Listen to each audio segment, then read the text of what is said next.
سیدنا صدیق اکبر آگے ہو جاتے ہیں، کبھی پیچھے ہو جاتے ہیں، کبھی دائیں کبھی بائیں۔ اب میرے آقا نے یہ دیکھا، پوچھا صدیق یہ کیا کر رہے ہو، یہ چلنے کا کون سا انداز ہے؟ سیدنا صدیق اکبر نے عرض کیا، یا رسول اللہ، اصل بات یہ ہے کہ دل میں خیال آتا ہے کہ کہیں دشمن آگے نہ چھپا ہوا ہو تو میں آگے ہو جاتا ہوں، پھر خیال آتا ہے کہیں پیچھے سے حملہ آور نہ ہو جائے تو میں پیچھے ہو جاتا ہوں، کبھی خیال آتا ہے کہ دائیں سے حملہ آور نہ ہو تو میں دائیں ہو جاتا ہوں، پھر خیال آتا ہے کہ بائیں سے حملہ آور نہ ہو تو میں بائیں ہو جاتا ہوں۔ اس طرح سیدنا صدیق اکبر حضور کے اوپر ڈھال بنے ہوئے، اس انداز میں آقا کے ساتھ ساتھ جا رہے ہیں۔ اور پھر جب ان کی نظر پڑتی ہے کہ کریم آقا علیہ السلام کے پائے لازمی وہ متورم ہو رہے ہیں، اور نکیلے پتھر اور مشکل راہیں اور وہ مشکلات، غار ثور صدیوں بعد بھی اتنی آسانیوں کے بعد بھی آج بھی وہاں جانا کوئی اتنا آسان کام نہیں ہے۔ جو خوش نصیب گئے انہوں نے دیکھا ہے وہ منظر آج بھی کہ کتنا مشکل راستہ ہے، لیکن صدیق اکبر جیسا غلام بھی ساتھ ہو، حضور کا دیوانہ بھی ہو، پروانہ بھی ہو، مستانہ بھی ہو، اور پھر میرے آقا کے پاؤں مبارک جو ہیں وہ سوج رہے ہوں اور ان پہ چھالے پڑ رہے ہوں، صدیق اکبر سے تو یہ گوارا نہیں ہوتا۔ آج کی یا رسول اللہ کرم فرمائے نا، یہ غلام کس لیے ہے؟ مجھے شرف بخشے کہ میں آپ کو اپنے کندھوں کے اوپر سوار۔ سبحان اللہ۔ حضور علیہ السلام نے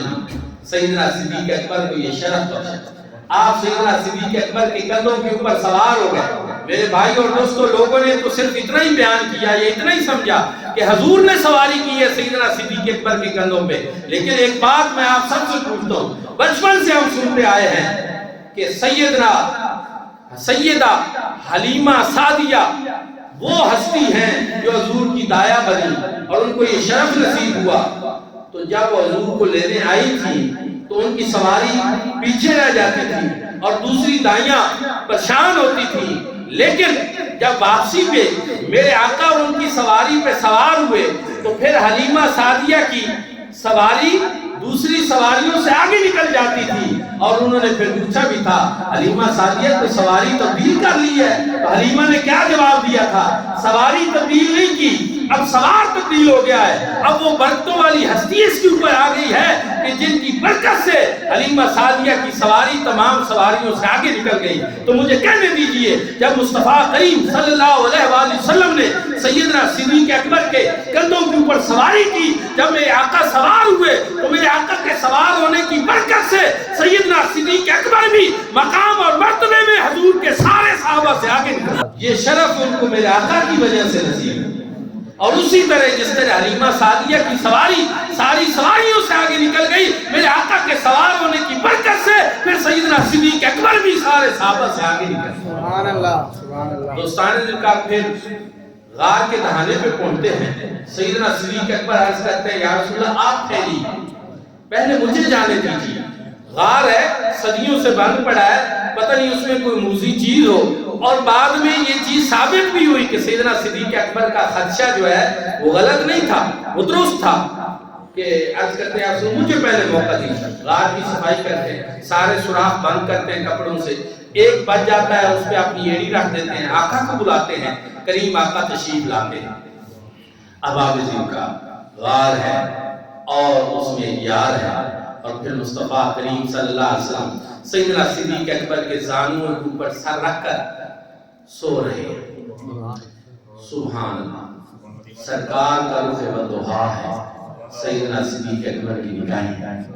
اور حضور نے ایک مرتبہ پوچھا تھا صدیق اکبر تمہاری سب سے بڑی خواہش کیا ہے؟ عرض کرتے یا رسول اللہ ایک ہی تو خواہش ہے، آپ کا چہرہ اور صدیق اکبر کی نگاہیں۔ سبحان اللہ، سبحان اللہ۔ بندہ حسین نظارے کو ایک مرتبہ دیکھتا ہے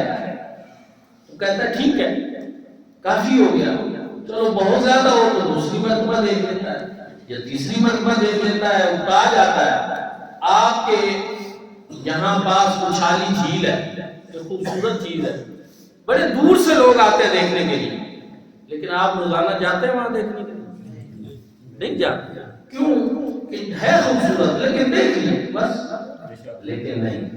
ادھر تو چہرہ ہے سرکار کا، صدیق اکبر کی نگاہیں ہٹ نہیں رہی، مسلسل تک رہی ہیں، کیوں؟ تجھے لاکھ بار دیکھا، نہیں روح سیر ہوتی، تیرے حسن سرودی کا ہے عجیب تک نظارہ۔ سبحان اللہ سبحان یہ اللہ کے محبوب کا چہرہ ہے، سرکار کو دیکھ رہے ہیں اور کہہ رہے ہیں کہ رخ مصطفیٰ ایسی کتاب ہے جو محبتوں کا نصاب ہے، یہی میرے پیش نظر رہے، یہی دیکھ کر میں جیا،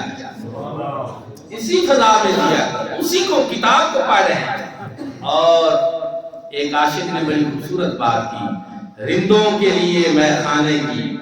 ہر رسم عبادت ہوتی ہے، دلبر کو بٹھا کر پیش نظر چہرے کی تلاوت ہوتی ہے۔